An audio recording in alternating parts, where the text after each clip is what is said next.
Swami Vivekananda, after his guru Ramakrishna attained samadhi, he wanted to take his master's message to the West. So, he wants to go and do this, but he wants to seek the permission of Sharada Devi, who was Ramakrishna's wife. She said, Naren, can you give me that knife? She said, I wanted to see how you will give the knife. You may go and spread the master's message.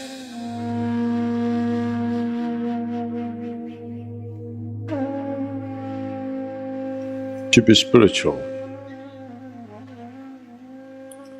has always been also understood as to be gentle. And unfortunately, to be gentle has always been misunderstood and misinterpreted as to be soft or to be weak.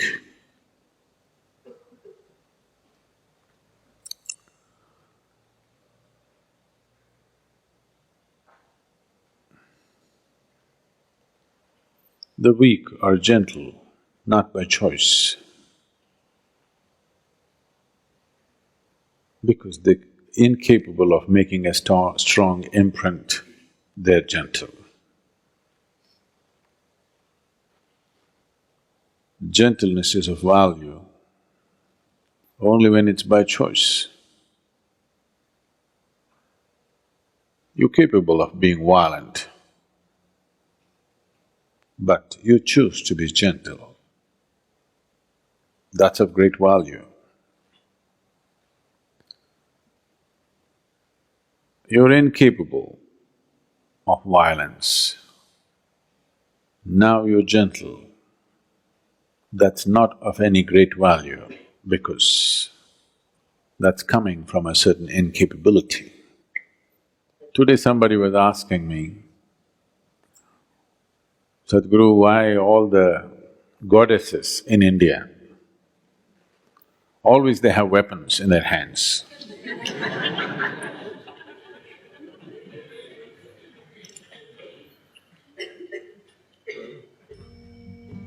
Why our Bhairavi, though she has eyes,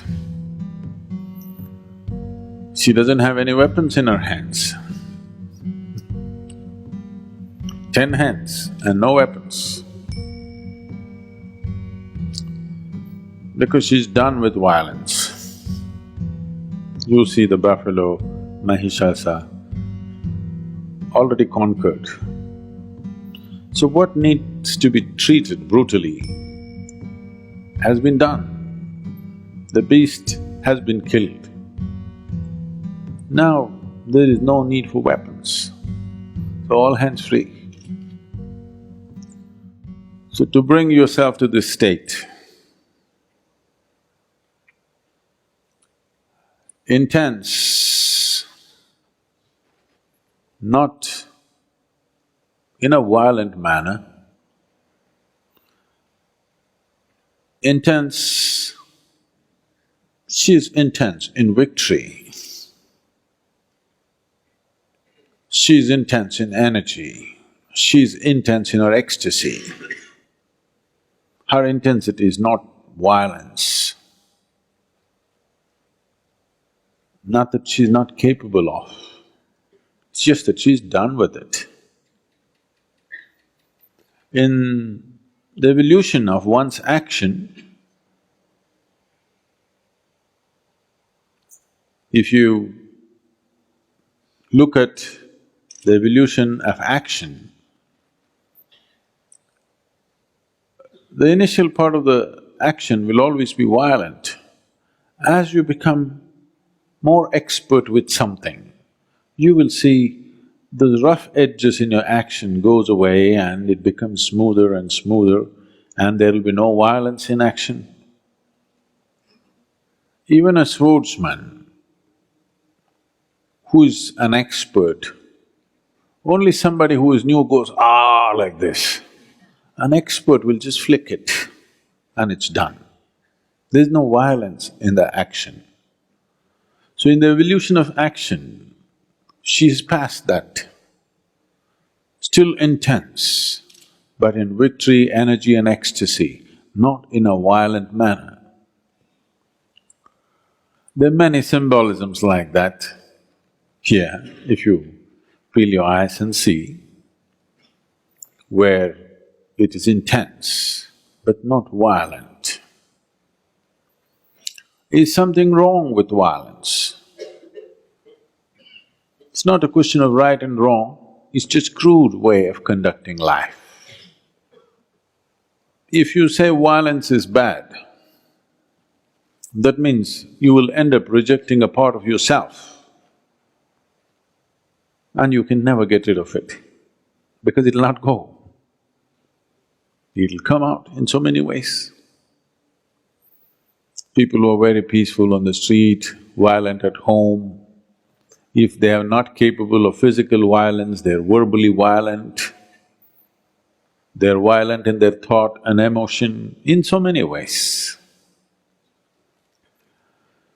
So rejecting violence is not going to work. Evolving violence into a more sophisticated action. The need is not for violence, the need is for intensity. The need for that intensity is always there in every human being. If you do not refine that need for intensity and manage to experience that intensity by simply sitting in meditativeness or in devotion or in love or in simply pure action, if you do not find refinement and still find intensity, violence will erupt from you in so many different ways. You may not have the courage to get into a physical fight, but it will happen in so many different ways and life turns ugly. It will enter every sphere of your life and the way you take things and keep things, you will know whether you're gentle or violent, you know. There's a very beautiful incident which happened, which I must have told you a few times. Swami Vivekananda, all of you heard of Swami Vivekananda? After his Guru Ramakrishna attained Samadhi, he wanted to take his master's message to the West. So, he wants to go and do this, but he wants to seek the permission of Sharada Devi, who was Ramakrishna's wife. He went to see her and she was busy cooking in the kitchen. When he went and said this, she was focused on what she was doing without looking up, she listened to him. He said, I want to go to the Western world and spread the message of my master. Shall I go? So without looking up from the chores that she was doing, she said, Naren, can you give me that knife? So he picked up the knife and gave it. He's a certain kind of person, so he gave it in a certain way. Not like that, he gave it in a certain way. She took the knife and kept it aside and she said, you may go. Then he noticed this and he said, why did you ask for the knife? You have no vegetables to cut, everything is already on the pot. Already in the pot, on the boil. Why did you ask for the knife? There was no need for the knife, why did you ask for it? She said, I wanted to see how you will give the knife. You may go and spread the master's message. So this is where gentleness is.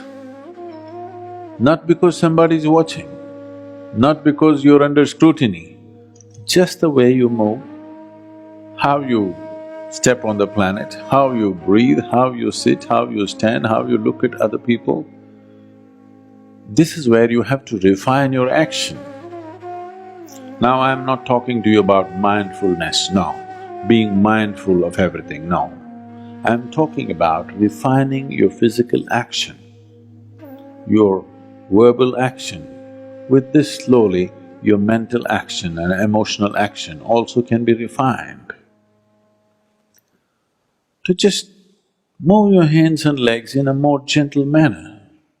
This refinement can happen either because you become meditative or you consciously refine it so that you move towards meditativeness. It's good to start from both the ends. If you want to reach a destination, it's good to start from every possible end so that you get there quick enough. If you want to burn a candle quick, you burn it from both ends, isn't it? You burn it from only one end, it may take a lifetime. You want to enjoy at least half a lifetime of meditativeness, you must burn it from both ends. So you may be practicing meditation, but also consciously refining your physical action. The way you move your hands, the way you move your body, the way you move your breath, your words. This is not about becoming pretentious, this is about becoming conscious.